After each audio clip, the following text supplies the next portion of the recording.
როგორ გავანულოთ ცესხი? მსგავსი შინაარსის კითხვები სოციალურ ქსელში ხშირად გვხვდება და ასევე გვხვდება ინფორმაციები, რომელიც სიმართლეს არ შეესაბამება. ცესხის ეგრეთ წოდებულ განულებაში იგულისხმება ცესხის ხანდაზმულად ცნობა, რომელიც ავტომატურად არ ხდება და ამას მხოლოდ და მხოლოდ სასამართლო ადგენს.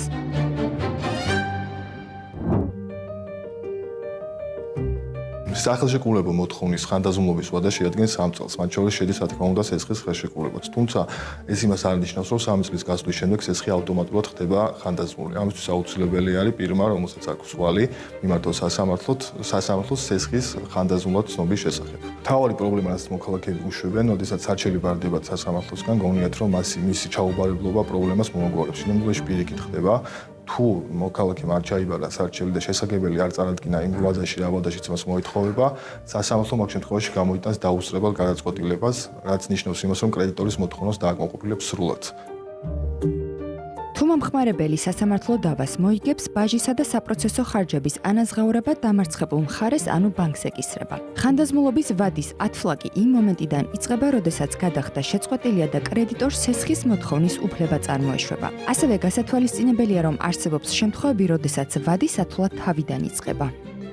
როდესაც ბანკის წარმომადგენელი ან ამომღები კომპანიის წარმომადგენელი გვიკავშირდება და გთხოვს, რომ ჩავრიცხოთ რაღაც მინიმალური თანხა მაინც, ხომ?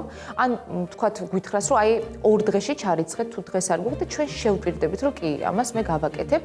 ეს უკვე შეიძლება, ჩაითვლება ამ ვადის თავიდან ათვლის პირობად.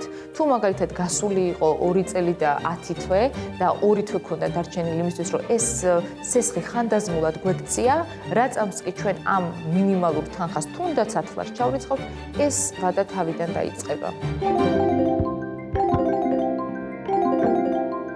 მოგესალმებით. თქვენს ოჯახის წევრს ჩვენს ბანკში უფიქსირდება ვადა გადაცილებული ცესხი. თუ შეიძლება რომ დაგვაკავშიროთ. ხშირად საკრედიტო ბიუროს ან ბანკის წარმომადგენელი მოვალის ოჯახის წევრებსა და ნათესავებს უკავშირდებიან და თანხის გადახდას თხოვენ. მსგავსი ფსიქოლოგიური ზეწოლა ან მუქარა კანონდარღვევაა. ასეთ დროს მოქალაქეს შეუძლია მიმართოს პერსონალურ მონაცემთა დაცვის სამსახურს და მსგავსი ქმედება გაასაჩივროს. ნათესავებთან დარეკვის უფლება საერთოდ არ აქვთ, ეგ პერსონალური მონაცემების დაცვის დარღვევაა, უფლების დაცვის დარღვევაა. ერთადერთი ვისაც შეუძლიათ კონტაქტი ჰქონდეთ კრედიტორებს, ეს არის თავდები, მაგრამ იმ შემთხვევაში თუ 3 წლის განმავლობაში არ მოახდენენ დაუშვათ მოთხოვნის აღსრულებას, თუ თავდაპირველი მოვალე უარს განაცხადებს შესაძლებლობის დაწერაზე, ეს არ არტყმევს თავდებს უფლებას, რომ თვითონ შეიტანოს შესაძლებელი და შესაბამისად ავტომატურად მაინც განულდება ცესხი.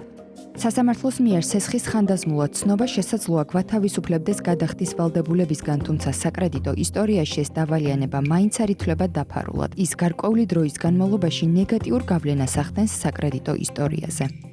თქვენ მინდა აღვნიშნო, რომ როდესაც თქვათ სასამართლომ გამოიტანა გადაწყვეტილება, ცესხი ხანდაზმულად აღიარა, ეს იმას არ ნიშნავს, რომ ჩვენ მეორე დღესვე გვაქვს სუფთა საკრედიტო ისტორია და შეგვიძლია თქვათ რაღაცა ნებისმიერი ცესხი ავიღოთ. ეს არ არის ასე. ეს ისტორიაში რჩება, საკრედიტო ისტორია ჯერ კიდევ სუფთა არ გვაქვს. ასე ვთქვათ, 5 წლის განმავლობაში რჩება და ამ დროის გასვლის შემდეგ ჩვენ უნდა მივმართოთ ორგანიზაციას და მოვითხოვოთ ჩვენი ამ სეიდან ამოღება. ასევე არსებობს შემთხვევები, როდესაც ბანკი მსესხებელთან მოლაპარაკების საფუძველზე თავად უზრუნველყოფს პირის ეგრეთ წოდებული შავი სიიდან ამოღებას, თუმცა გარკვეული პირობების სანაცვლოდ.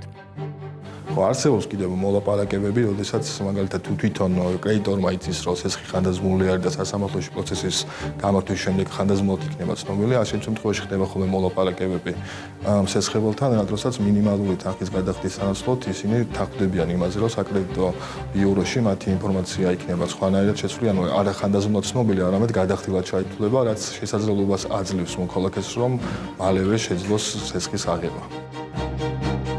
სასამართლოს მიერ ცესხის ხანდაზმულად აღიარება ნიშნავს, რომ კრედიტორი ვალის იძულებით ამოღებას ვეღარ შეძლებს. თუმცა უნდა გვახსოვდეს, რომ ინფორმაცია დავალიანების შესახებ ბაზაში კვლავ რჩება, რაც წლების განმავლობაში ნეგატიურად აისახება პირის საკრედიტო რეიტინგზე.